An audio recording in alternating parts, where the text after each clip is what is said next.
জাতীয় ভোক্তা অধিকার সংরক্ষণ অধিদপ্তর টাঙ্গাইল জেলা কার্যালয় থেকে আমরা গোপন সংবাদের ভিত্তিতে একটি এলেঙ্গাতে একটি বসতবাড়ির মধ্যে সেখানে আমরা যে ভেজাল মশলা প্রক্রিয়াকরণ এটা আমরা হাতে নাতে যে জিনিসটা ধরতে পারি।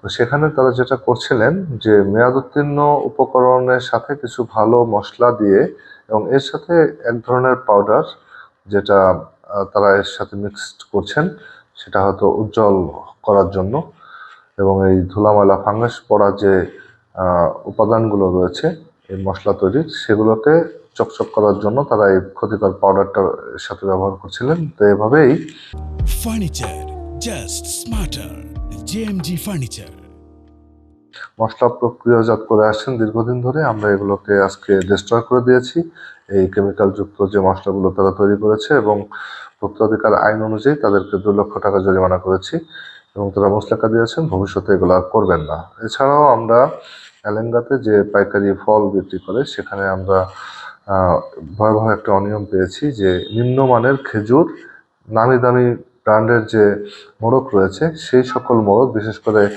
প্রিমিয়াম খেজুর বলে বিক্রি হয় যে সৌদি খেজুর, তো এই টাইপের মোড়ক তারা ঢাকা থেকে সংগ্রহ করে এনে এখান থেকে নিম্নমানের খেজুর প্যাকেট করে বাজারজাত করছিল।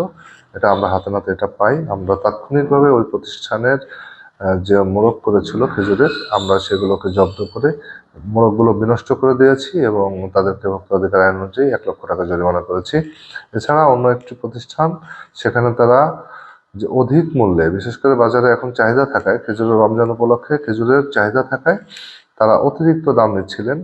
1800 টাকা করে কেনা খেজুর তারা 2200 টাকা করে বিক্রি করছিলেন। সাধারণত পাইকাররা 50 থেকে 70 টাকার মধ্যে লাভ করেন, তো ওনারা সেখানে প্রায় 400 টাকা লাভ করছিল অতিরিক্ত। তো আমরা এই জায়গাটাও হাতে নাতে প্রমাণ পাই, তাদেরকে ভোক্তা অধিকার আইন অনুযায়ী 35,000 টাকা জরিমানা করি এবং আজকের সারাদিনে আমরা অভিযানে 3টি প্রতিষ্ঠানকে সর্বমোট 3,35,000 টাকা জরিমানা করেছি এবং সেই মেয়াদ উত্তীর্ণ যাবতীয় পণ্য আমরা বিনষ্ট করে দিয়েছি। আর আমাদের এই নকল এবং ভেজাল বিরোধী অভিযান অব্যাহত থাকবে, আর পুরো রমজান মাস জুড়ে আমাদের যে বাজার মনিটরিং এটা আমরা অব্যাহত রাখবো।